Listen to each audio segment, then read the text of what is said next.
Bonjour à tous, bienvenue sur Noah. Tous les chemins mènent à la souterraine aujourd'hui en Creuse, deuxième commune du département avec plus de 5000 habitants.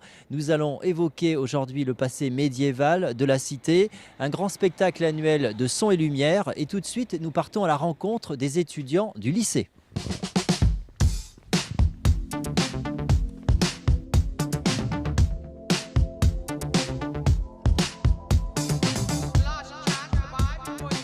Une particularité ici, la présence d'un pôle supérieur de design au sein de ce lycée Raymond Lévy. Alors avec nous pour en parler, Evelyne Dourel, vous êtes enseignante ici. Ces élèves aujourd'hui, ils travaillent sur quoi ?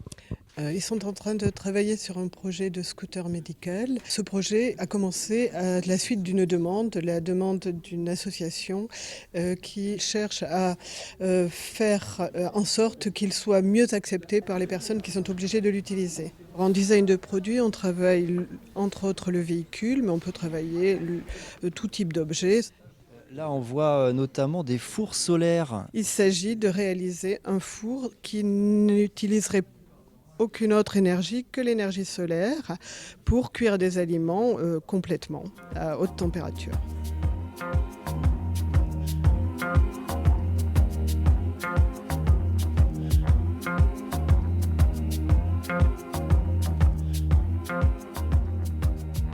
Nous allons voir le patrimoine de cette commune avec Françoise de Bernard.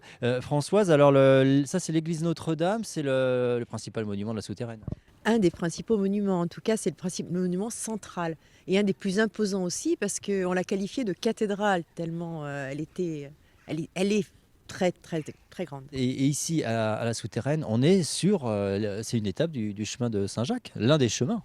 Absolument, une étape très importante. On a plus de 1000 pèlerins qui passent tous les ans. On voit ici la porte Saint-Jean, un peu le symbole de la souterraine. Oui, c'est le lieu emblématique. On fait la porte, donc porte de ville. Cette porte, donc on peut la visiter. Alors, on la visite, on demande la clé au bar du marché, on nous prête les clés.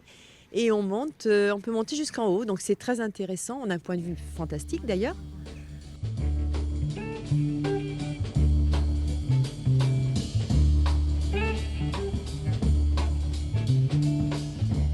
On est là dans une vraie caverne d'Ali Baba avec tout un tas de costumes, de chapeaux, pour parler d'une fresque historique qui a lieu tous les ans ici à Bridier, près de la souterraine, avec nous, Jean-Noël Pinault. Vous êtes le metteur en scène de cette fresque historique, c'est un grand son et lumière, un grand spectacle. Tous les ans, vous changez de thème. Cette année, qu'est-ce que vous allez parler de quoi ? Et là, nous attaquons cette année une époque historique que nous n'avons jamais traitée, c'est-à-dire la deuxième moitié du XVIIIe siècle. Donc toute la partie qui va aller de Louis XV, Louis XVI, la Révolution française, jusqu'à Napoléon. On va rejoindre tout de suite Odile, qui vient souvent ici pour participer à la tâche. Odile, là, vous faites quoi ? Je suis en train de faire les cocardes pour les tricornes des Anglais. Depuis combien de temps vous travaillez sur la fresque de Bridier ? 12 ans. Jean-Noël, on voit que c'est une belle aventure humaine en fait aussi cette fresque. Oui, je crois que la fresque de Bridier, c'est une aventure humaine avant d'être une aventure artistique. Bon, effectivement, on jumelle les deux, on jumelle l'histoire, le patrimoine et puis le travail de tous ces bénévoles, parce qu'on est plus de 600 bénévoles chaque soir de spectacle, donc 400 acteurs sur scène. Très bien, merci à vous. Et donc c'est un spectacle qui sera à voir du 2 au 5 août, c'est ça, à Bridier, juste à côté de la souterraine. Et quant à nous, on vous dit à demain pour une nouvelle destination en Nouvelle-Aquitaine.